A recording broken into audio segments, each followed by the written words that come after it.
I only have 15 seconds to tell you about Sport Clips haircuts. Sports on TV, original MVP haircut experience, and online check-in means you don't have to think about where to get your haircut ever again. Claim your spot today. SportClips.com/check-in.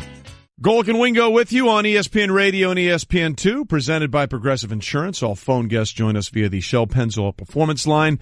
Love that song. It has a comeback since Guardians of the Galaxy, but that's one of the great ones of all time.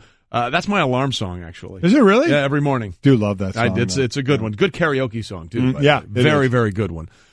We got a lot to get into. We'll talk more about the upcoming championship Sunday in the NFL. We'll have Dave McMenamin, our ESPN Cavs reporter, in about 5 minutes to discuss a new report about growing tensions in that Cleveland locker room. Where we have no tension is in dating. Quick update of the poll right now. There's always tension in dating. Well, I mean, maybe not when you just start dating, when it's all, young in love and stuff like that. Aaron Rodgers and Danica Patrick are dating. Danica Patrick confirmed that one. So we threw a question out there at Golic and Wingo. Who's the biggest celebrity athlete power couple? The key here, there has to be at least one athlete involved. So it's Aaron Rodgers, Danica Patrick, A-Rod, J-Lo, Brady and Giselle, Dwayne Wade, Gabrielle Union. If you have a different one you want to write in, you certainly can. But right now, the vote has 54% for Brady and Giselle, 30% A-Rod, J-Lo, and then both at 8%, A-Rod, Danica, and Dwayne Wade and Gabrielle Union. So they're a little behind, I should say a lot behind. Brady and Giselle, pretty commanding lead on A-Rod and J-Lo. Yeah, well, not surprising because supermodel and greatest of all time is kind of hard to beat. Yeah, it is. And I think that Aaron and Danica are sort of new to this, so they may get some as it continues to go on, but it is a commanding lead. Quick question to you. Okay. Of the 8 people that we're talking about here. All right. Aaron, Danica, A-Rod, J-Lo, Brady, Giselle, Dwayne Wade, Gabrielle Union. Who is the most worldwide known? Oh, Giselle. It's not. I don't think it's Giselle or J-Lo, but I think it would be Giselle. I think it's those two as well. Because I think everybody. I mean, J-Lo is very popular and crosses off a couple of boxes, singer and actress. Right. But in terms of worldwide fame, I think it'd have to be Giselle Bündchen. I would lean there. I would be interested to know, is there like a Q rating thing for them on where they would be? Research, figure it out. J-Lo and Giselle? Because I definitely agree it's those two. Yeah. For sure. It's just a matter of who's one, who's two, and how far they are in distance from the rest of them. All right, so that's what do you? Let's put that one out there. Why not? Who do you think is more famous, J-Lo or Giselle Bündchen? Worldwide. Let us know, and we'll see if we can get the research for the Q ratings on that, because that's a very exact science. See where Trey and I fall in the Q ratings as well. No, don't. That would be too depressing, and the show would end. Okay, let's get started with what's trending. Jalen Ramsey is a joy that keeps on giving, not only for his play on the field, but what he has to say about his play and everybody else's play on the field. So they had a rally at Everbank Field in Jacksonville after they landed back in Duval County, and for the Jags after their big win over Pittsburgh. And let's just say Jalen was like, hey, I'm happy with where we are, but we have bigger fish to fry. I ain't got too much to say, but y'all make sure y'all bring that same energy out here next week and the week after. We going to the Super Bowl, and we going to win that. We going to win that. I love how he says, I ain't got too much to say. And then he has a lot to say. And that, you brought this up, which was great. Point of clarification. They're going to win this week, which means he thinks they're going to beat the Patriots in Foxborough. And we're going to win the next week, too, which means they're going to win the Pro Bowl? Yeah. It's a week in between. I don't think anybody was a break. He was on a roll. They weren't going to correct him. As I said earlier. Germans. Forget it. He's rolling. And we'll obviously break these games down all week. And I picked the New England to make it to the Super Bowl. Man, Jacksonville is. I'm not going to lie, Trey. I mean, now listen, I know they gave up a lot of points to Pittsburgh, and I know New England's second leading scorer in the regular season to the Rams, but just the matchup. Yep. They don't have a receiver that's pulling away from those corners. They have unbelievably athletic linebackers because you always have to worry about who's going to match up against Gronk. And then that defensive line, the O-line in Pittsburgh is better than the O-line in New England, in my opinion. Yep. And that D-line, again, was second in sacks to Pittsburgh this year. Jacksonville had 55 sacks. They're going to put pressure on Brady. That's what beats New England. Knocking Brady down time after time, moving him off his mark. And Jacksonville kind of checks the boxes of what you need to do to beat a team like New England on offense and beat Tom Brady. That's going to be an interesting pick. And I'm not going to lie. Let's also be honest. Why is it a 9-point spread? Blake Bortles. Yeah. And this will keep being said, and the team will keep using it for motivation, and that's exactly fine. But that's part of the equation. That's what New England's going to do. They're going to say, Blake, you're going to beat us because we're going to try as hard as hell not to let Leonard Fournette run all over us, but he was able to get over 100 yards against Pittsburgh, so we'll see. You worry about that ankle injury going forward with Fournette. But again, we'll get closer to breaking down that game as the week goes on to the best day of the entire NFL year, in my opinion, Championship Sunday. But staying with... Looks like the Giants are planning to schedule a second interview with Vikings offensive coordinator Pat Shurmur next week, sources telling both our Dan Graziano and Chris Mortensen. So, and again, these teams have to wait. Anybody that's looking at like a Matt Patricia, a Josh McDaniels, a Pat Shurmur, all these guys that are coaching right now. We just had Bill Polian in here, the greatest guy at putting together teams and dealing with off-season during the season. All that. He said it's not like college where when you're going to play in the national championship game, you may fall behind in recruiting, or some coaches think there's no recruiting in the NFL. So you're not falling behind in work as much as some would think while these teams have to wait. It would seem the way reports are going, you correct me if I'm wrong, Trey, Pat Shurmur seems to be a favorite in the Giants. Yep. Matt Patricia in Detroit. Yep. Josh McDaniels in Indy. Correct. Possibly Mike Vrabel in Tennessee. That's the interesting one. That's an interesting one. Especially if the idea is let's get someone to develop the quarterback. The quarterback, yeah. Well, then it would be more on Vrabel's higher on the offensive side. Absolutely. Him being a defensive guy. But then we heard a lot of Shurmur to Arizona. If Shurmur has a choice and he chooses the Giants, then where are the Arizona Cardinals going to go? Yeah, and the Tennessee one is interesting, obviously, because Mike Mularkey was going to be their coach going forward, and technically he was for a week, and then they decided they're going to go forward with somebody else. By the way, real quickly on our question about Giselle versus J-Lo, we don't have a Q rating, but if you go by social media, here are the numbers. Giselle Bundchen, 13.8 million Instagram followers, very strong. Yep. 4.9 million Twitter followers, very strong. J-Lo, 71.7 million Instagram followers. J-Lo, 44.8 million Twitter followers. That's so. Maybe we're looking at this the wrong way. Well, you said Giselle. I was kind of hedging toward J-Lo a little bit. Well, you according to social, you won that one. Social, yeah, but again, there's more to it than that. But there's some heavy hitters. There's no doubt about that. Wow, I was not expecting it to be that big of a lead. And we'll finish up what's trending with some sad news. Dolores O'Riordan, the lead singer of the Irish rock band The Cranberries, died on Monday.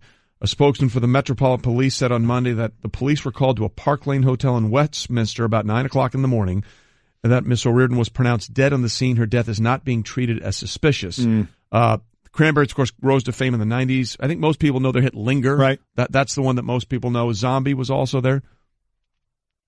You've heard this song, right? Sure. Yeah. So sad news on the on the music front, as the lead singer for the Cranberries, Dolores O'Riordan, has passed away at the age of 46, and that was the song Linger that really got them into prominence in the 90s, and they had some other ones. So some sad news there, as the lead singer for the Cranberries is gone at the age of 46. Well, what isn't gone at this point is the Warriors' dominance over the Cleveland Cavaliers. They continue to roll. They're 10-2 since Christmas Day, when they beat them the first time, and they swept the season series last night, coming from back down 7 at the break with a strong second half. Kevin Durant, a big part of that. So that's the fourth straight loss for the Cavs. And are there bigger issues with the Cavs than just that loss? Dave McMenamin, ESPN's Cavs reporter, joins us now on the Shell Pennzoil Performance Line. Get the feeling of being rewarded with gold status at Shell with the Fuel Rewards program. Download the Fuel Rewards app, join, and start saving 5 cents a gallon today. Dave, let's talk about the story you have out there that it looks like there are some cracks in the foundation, on the championship foundation, and some of the Cavs are now beginning to openly wonder if they can fix their problems? Absolutely. Able to fix their problems without some sort of major shakeup with this roster. And, we're talking just a few short weeks ago, this team was coming off 18 wins out of 19 tries and seemed to have things figured out, but it was a bit of fool's gold because they were playing with a roster that wasn't complete. They were not using two of their primary pieces that need to get playing time as this team is currently constructed, and Isaiah Thomas and Tristan Thompson, and they've been a mess lately. And you could always try to play the effort card, or you could try to play the coaching card, but that's not the sentiment that was reverberating in the Cavs locker room last night. It was, look at what we've done the last couple of years. We did a roster-changing trade in 2015 to get J.R. Smith, Iman Shumpert, and Timofey Mozgov. 2016, we traded away Anderson Varejao and got Channing Frye. And in 2017, we got Kyle Korver. There is a sense that a type of deal of that magnitude needs to occur again for them to get back on a championship trajectory. And right now, there's a bit of a standoff between the players and the Cavs front office because, by all indications, the Brooklyn Nets first-round pick the Cavs have in their possession, the front office does not want to part with and hold on to it as sort of a insurance policy should LeBron James part in the summer of 2018 as a free agent.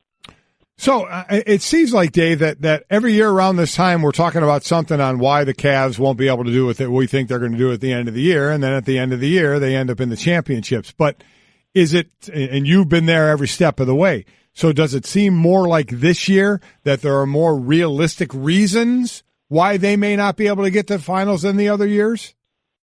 I think one of the huge reasons there, Mike, is that those teams had LeBron James, Kevin Love, and Kyrie Irving. And this team has LeBron James, Kevin Love, and their third best player coming off 7.5 months not playing because of a major, major hip injury.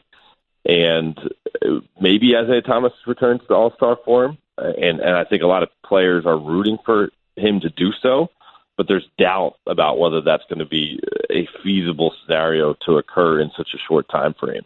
And that is a pressure factor here. And, Isaiah's only played 5 games so far. So everybody, the front office and the coaching staff and the players, they need more time. And Isaiah needs more time to show what he can do. There's not a lot of time to be had, though. It's January 16th. The trade deadline is February 8th. Isaiah said over the weekend that he probably needs 15 to 20 games, perhaps a month, before he feels like he'll be able to show the type of player he is. Well, if you give that long of an evaluation period, the trade deadline's already passed. And so there's a sense of urgency right now that something needs to be done regardless of that kind of wait-and-see period with Isaiah Thomas. Dave McMenamin, our Cavs reporter, joins us on Golic and Wingo right now. So, look, we sort of went through this once already this season, Dave, with the Cavs. At the start of the season, they won that opening game against the Celtics and then sort of went through that slide before they got into that streak of winning 18 of 19. Is there any sense, and that was sort of because they were trying to mesh those parts together, a new unit. Do we think that any part of this might be related to the fact that they're trying to work Isaiah Thomas in now, and once they get him figured out, they'll turn this thing around again? I mean, there is a little bit of that hope there. It's not impossible to think that could occur. But, even Isaiah Thomas at his very best presents defensive problems. That's the Cavs' biggest deficiency right now. They're 29th in the league in defensive rating. No team in NBA history that's finished in the bottom 2 in the league in defensive rating has made the playoff, let alone made the NBA Finals. And so they need to be shored up in that category, irregardless of how well Isaiah Thomas returns to form. And again, this is a group that, from their playoff experience, recognizes what a finals team looks like, recognizes what a playoff team looks like, recognizes what championship team looks like.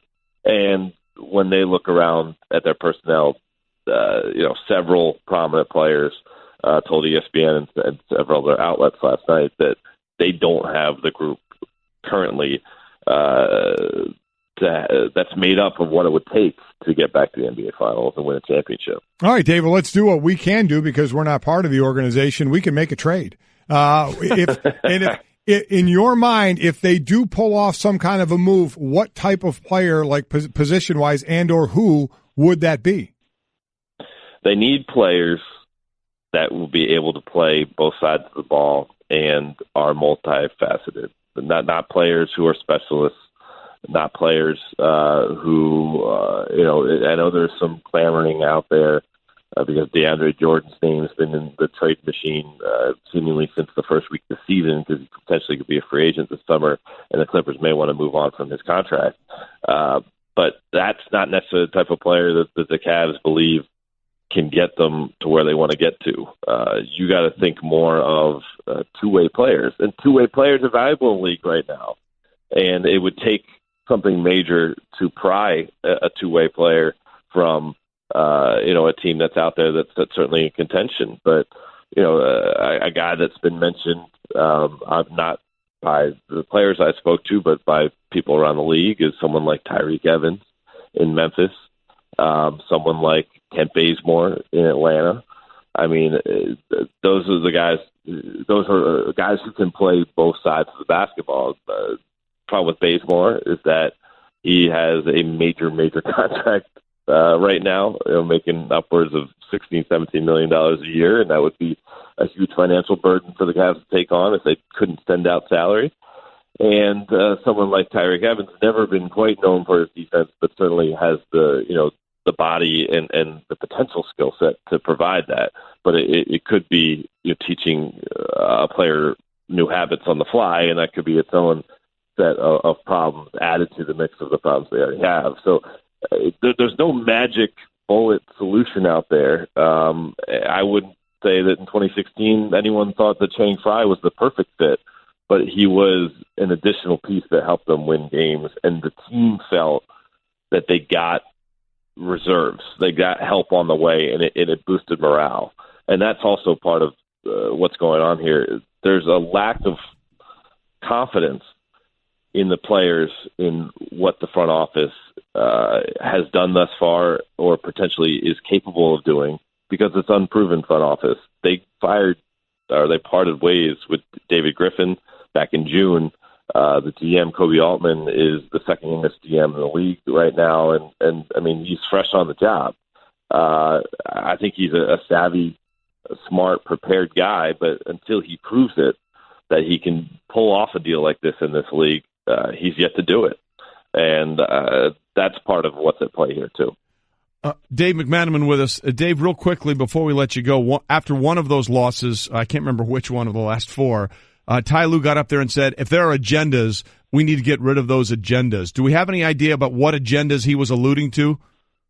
Yeah, I mean, I followed back with Ty, and he swears that it wasn't meant to shed light on anything other than the fact that the way they were playing defensively, it was selfish, where players were more concentrated on the optics of getting scored on by a man rather than making the right defensive adjustments or rotations and picking up a player if their teammate was burned by a guy, and having those habits be intrinsically part of what they do no matter who scores, because Ty followed up on those comments to say it's not that this guy is your man or my man, it's our team's man.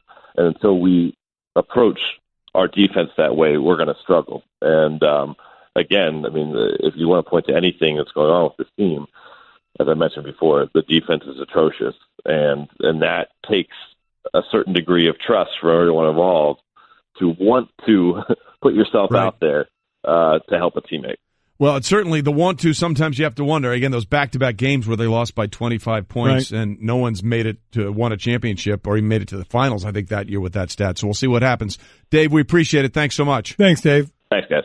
I just saved hundreds of dollars by switching to Geico. I feel like I'm on top of the world. Disclaimer, you will not be transported to the top of the world. In the unlikely event you find yourself at the Arctic Circle, seek shelter from the elements immediately to avoid frostbite and or hypothermia. Geico will not be responsible if you find yourself in a cave or crevasse with a lonely abominable snowman, who in all likelihood will force you to play games including but not limited to Go Fish, charades, Chinese checkers, or his personal favorite, Red Rover, send Yeti on over. Geico is not liable for any damages, either physical or emotional. Geico. 15 minutes could save you 15% or more. Vintage Fab 4. Twist and Shout with the Beatles. Golic and Wingo on ESPN Radio and ESPN2. Glad you're with us.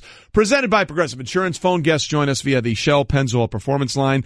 And our next guest, was supposed to be in studio talking to us, but apparently didn't plan for New York City traffic. Chris Canty, who follows us on Humpty and Canty on ESPN New York 98.7, joins us via the Shell Pennzoil Performance Line. Chris, you played for Tom Coughlin. How can you be tardy? I know, right? 5 minutes early is just being on time. I'm going to tell you guys where I went wrong with my game plan. I left the house an hour earlier than I usually do, but I didn't account for coming off of a holiday weekend, there being more traffic, more cars on the road. So that was my mistake. That's where I went wrong. So let me just ask this really quickly. If you were still playing and you said that to Tom Coughlin as he was coaching you, what would his response have been? He would have said, okay, and then it's $500 per minute that I was late. Oh, my. Wow. Yeah, exactly. Exactly. So what was the biggest $500 per minute fine you ever racked up from Tom Coughlin? I didn't rack up any fines. I made sure that I was on time for work with Tom Coughlin. Beautiful. That's just how you do it. That's just a part of the culture. That's just what it's expected when you were with the Giants under Tom Coughlin. So it's a far cry from what it is right now. If we're going to get to that. So if we were to say next time you're going to come on the show with us, for every minute that you would be late, it would cost you $500, would you be on time then? No, I'm not going to be on board with that. My paycheck looks a little different with Mickey Mouse on it as opposed to John Mara City. Just saying, guys. Just saying. That's why it's good, but it ain't that good. That's why you hang on playing as long as you can, man. As long as you can cash that check from somebody else, you take it. As Chris Canty is with us, they follow us, Humpty and Canty do, on ESPN New York 98.7 FM. Okay, lots to get into here, including some stuff with the Giants that you sort of alluded to. We'll get into that for a minute. But, Chris, one of the reasons we wanted to talk to you this week is that you played on a team that figured out a way to beat the Patriots at the biggest stage ever in Super Bowl 46, and you did it with really a running game, great defense, and solid quarterback play. You mentioned Tom Coughlin, who was your coach for the Giants when that happened. He is now the guy running the show, not coaching, but running the show, basically, football operations for the Jacksonville Jaguars. When you look at this current Jaguars team, do you see any similarities between your Giants team that was able to take down New England? Well, I think the Jaguars' defense is a lot more consistent than we were back in 2011. But one thing that I would say that you can compare the two defenses, they can both hit the quarterback. They can both rush 4 and then drop 7 in coverage. And in order to beat Tom Brady and the New England Patriots, that's what you're going to have to be able to do. You're going to have to be able to put pressure on the quarterback with 4 and then be able to play zone to match up with a lot of the option routes and the pick play concepts that they like to run. So I think that's going to be key for the Jaguars going into Foxborough this weekend. I sit there, Chris, and look at the matchups of that D-line, those corners, and those athletic linebackers. And, man, it looks like they check the boxes for everything you were just saying. I guess the one X factor that's always tough to account for is how do you cover Gronk? Yeah, that's the tough part. But when you look at what the Jaguars have personnel-wise on defense, they have probably 2 of the most athletic linebackers in the National Football League, and Telvin Smith and Miles Jack. Those are guys that you can leave on the field for all 3 downs. And so when you go to your nickel and dime packages, maybe you can use one of those guys in part to bracket Gronk, but you're going to have 2 guys on Gronk. He's a matchup nightmare. You're not going to cover that guy man-to-man and expect to have a lot of success in terms of limiting him in production. So it's going to be big that the Jacksonville Jaguars have a plan with him, and they're probably going to switch it up in terms of who's going to have the responsibility to cover him. But he's a matchup nightmare for any defense, even one as good as the Jaguars. Chris Canty with us, played with the Giants, the Cowboys, and a bunch of other teams, who follows us on Humpty and Canty on ESPN 98.7 New York. Chris, everybody says, hey, we're not going to let Gronk beat us one-on-one. Then every week we see Gronk in one-on-one matchups. So is it something that New England does with their offense to allow him to get those one-on-one matchups? Because we saw it in Pittsburgh. We saw it in the playoff game against Tennessee. Lo and behold, no matter what you try to do, it seems like there's always sometimes just one guy on Gronk. Well, guys, that's the genius of Bill Belichick. No matter what you throw at him in terms of scheme, he's always going to be able to figure out the X's and O's. He's going to have an answer. He's been around the National Football League over 4 decades. So he's seen a lot of football, and he has a lot of concepts that he can get his players in situations where he can free them up and allow them to do what they do best.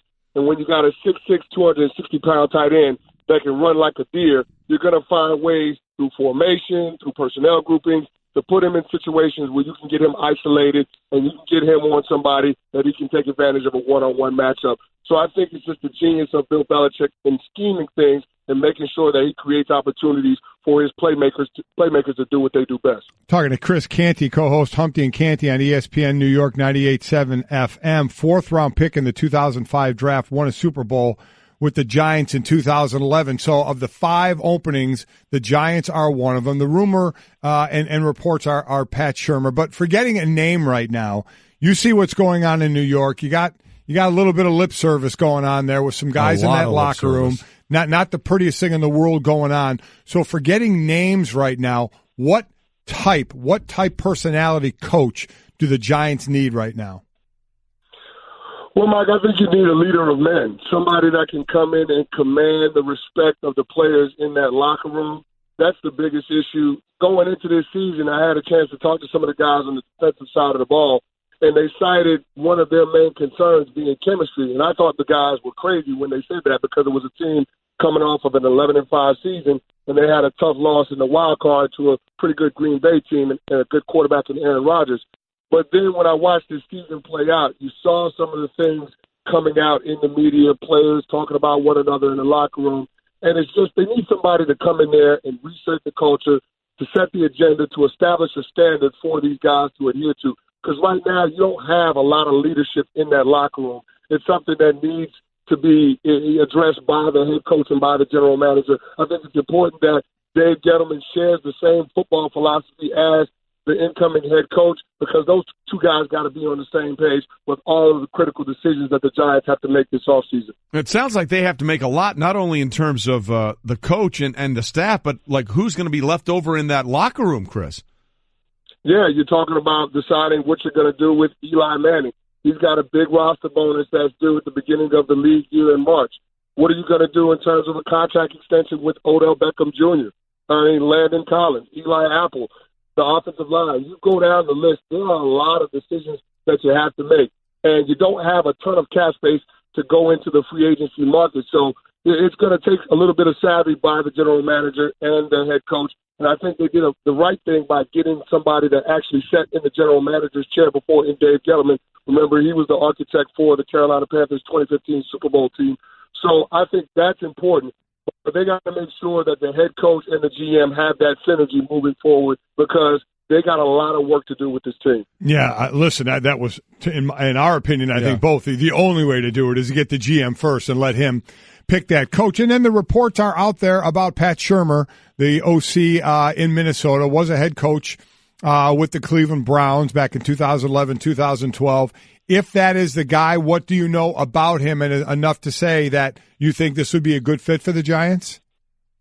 Well, I think Pat Shurmur is somebody that checks all the boxes for ownership. Remember, John Mara talked about wanting somebody that was previously a head coach, somebody that was a long-time coordinator, somebody that had a lot of experience in the National Football League. Talking about 19 total seasons for Pat Shurmur in the National Football League. And that's a big difference from what they had in Bill McAdoo, who was a position coach when he came over to be the offensive coordinator for the New York Giants before being elevated to the head coach. So they wanted somebody with a lot of experience. But the hire is probably most about that number 2 overall draft pick. Probably going to take a quarterback to be the successor to Eli Manning. So you want somebody in there that's going to be able to develop the quarterback position. Pat Shurmur spent all those years in the Philadelphia Eagles. He was there with Donovan McNabb in his prime years. You see what he's done with Case Keenum and that Minnesota Vikings offense this year. It's a top 10 scoring offense. So the hope is to be able to bring him in here and develop that draft pick, or Davis Webb, whoever's going to be the quarterback moving forward for this organization. Chris Canty with us. We're talking to him, who will follow us on ESPN New York 98.7 FM with the Humpty and Canty Show. Chris, before we let you go, I got to ask, as a defensive player, what was your reaction to watching how the Vikings won that game, a 61-yard touchdown throw with no time left on the clock? Man, that's a heartbreaker, man, and it's a tough situation for the rookie Marcus Williams. You know, I think he'll bounce back from it. He had a good rookie season, and from listening to him after that game talk about that play, he was willing to accept accountability for it. I don't think that play will define his career. But looking at the other side of it, you know, Case Keenum, he did a good job of putting the ball in play for his receiver, letting him go up and make a play on the ball. And sometimes that happens in sports. I couldn't figure out why Dennis Allen had two linebackers in the middle of the field covering air, but that's another story for another day. Yeah. But that's a heartbreaking loss, man. It'll take a while for me to bounce back from one of those. Well, that's a great point he makes, because you can't go to the middle of the field. Nobody in the middle of the field. All you could do was the sidelines, and obviously it worked out, and you feel bad for Marcus, but he stepped up and owned it. He did. No question about that. As Chris will step up and own the fact that he might get in late to work today. Chris, we appreciate you being with us, my man. Thanks, Chris. All right, thanks for having me on, guys. Golic and Wingo here with you. Coming up in the next hour, we'll have Louis Riddick, our ESPN NFL front office insider, to talk about some of the coaching vacancies and what he thinks went wrong in a week with Mike Mularkey in Tennessee, although I think we pretty much know what went wrong. They won a game. Exactly. And you won a playoff game, and coming back in historic fashion, you really can't say, congratulations, you're fired. You're fired. We're going to have to wait a week. They waited till they lost, and then they said, congratulations, you're fired. And Pete Bursich will join us. And Pete Bursich will join us because not only did he play at Notre Dame and played for the Vikings, but he's part of the Vikings radio team. He's the color man, and Paul Allen is the play-by-play guy. And their call on Sunday of the Case Keenum to Stephon Diggs game-winning touchdown was epic. Here is that call as it went down in real time on the Vikings radio network. Three receivers right, Thielen left. Marshawn Lattimore 12 yards from Adam. Case on a deep drop, steps up in the pocket. He'll fire to the right side, caught by Diggs. Stay up! Oh my God! 30! No 10! Touchdown! Are you kidding me? It's a Minneapolis miracle! Stephon Diggs and the Minnesota Vikings have walked up on the New Orleans Saints. It's a 61-yard Minneapolis miracle. Now, if you're the play-by-play guy, you're like, dude, this is my chance to have one of the greatest calls of all time. Let's not just scream at each other. Screaming over it for the analysis, which, listen, any hometown radio guy is going to do. So one of the great ones is Hokie Guyjon for years with the Saints was one of the best at those. But again, Pete Bursich will join us in the next hour. You can't help it. I mean, you're gonna lose your mind when something like that happens. We're bringing Pete on to talk about not to get on him or anything like that. You know, people are saying, "Oh, don't be." We're not going to be. I mean, you get radio guys for their home team. Yep. You know, and again, he played for them, played at Notre Dame, and played for them, and this is the excitement you're going to get with the home team announcers on radio. So. We'll talk to him about that, about the game, and certainly Pete was a ball player for a number of years. You know, about what he expects with Minnesota going into Philadelphia. I just wonder if at some point Paul said, dude, really? I mean, that was my moment. That was my chance. Probably after the fact. In that moment, I believe everybody was just losing their mind. Yeah, because, it's Al Michaels, do you believe in miracles? Yeah. Yes. Jack Buck, I don't believe what I just saw, or we'll see you tomorrow night. You know, those iconic calls without the screaming behind it. And none of them had in the background. So maybe we'll see if Pete's going to give a gift to Paul. Yeah. Some way to sort of say, hey, man, sorry about that. Sorry for losing my marbles. Yeah, got carried away as pretty much anybody would be doing at that point. So it's going to be great to continue to relive that, but as we do, time doesn't stand still. You got to move on to the next game. Yeah. Now they got you can't hope for a miracle all the time again, and see what happens going into Philly. I think two really, really good matchups. There's more tomorrow. We start to look forward to the two games this weekend. Yeah, we'll have a little more on that. Plus, not only the power couple on our Twitter feed, but again, the idea that the Clippers and Rockets almost wanted to throw down, and there was a breach in the locker room. The TNT folks, Ernie Johnson, Shaq, Kenny Smith, and Charles, their reaction to the idea that maybe the police were called to settle this dispute had them rolling. Yeah. If you weren't with us earlier, we'll play that one a little bit later. And their reaction is basically what everyone thinks when you talk about fights in the NBA. Coming up, Louis Riddick, and again, Pete Bursich. That's next, and we'll play the basketball beef of the ages. Stay with us. I just saved hundreds of dollars by switching to Geico. I feel like I'm on top of the world. Disclaimer, you will not be transported to the top of the world. In the unlikely event you find yourself at the Arctic Circle, seek shelter from the elements immediately to avoid frostbite and or hypothermia. Geico will not be responsible if you find yourself in a cave or crevasse with a lonely abominable snowman, who in all likelihood will force you to play games including but not limited to Go Fish, charades, Chinese checkers, or his personal favorite, Red Rover, send Yeti on over. Geico is not liable for any damages, either physical or emotional. Geico. 15 minutes could save you 15% or more.